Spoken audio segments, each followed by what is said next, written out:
ব্লকে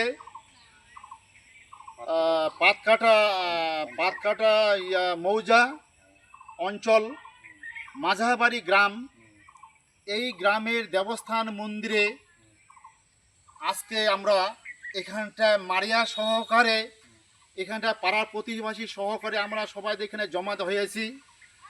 কারণ এই গ্রাম দেবতার মন্দির তোমার কি সরকারের থেকে কোনো সুযোগ সুবিধা এর আগে কি পাইছেন? পান নাই। যাই হোক,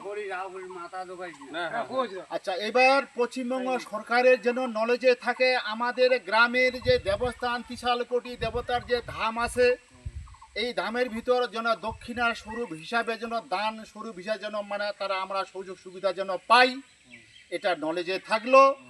আর আরেকটা তার সাথে কথা বলা যাচ্ছে, আমার চ্যানেল পক্ষ থেকে এই যতগুলো দেবতা মন্দির আছে সেই দেবতা মন্দির চ্যানেল থেকে কিছু সহযোগিতা করানো হবে। তাই বিশেষ কিছু আর না বলি, এতে বা শর্টের মধ্যে বলে আমার ভিডিওখানা এই গ্রাম ঠাকুর ত্রিশালকোটি দেবতার মায়ের চরণ ধুলি নিয়ে আমি নমস্কার জানাইলাম।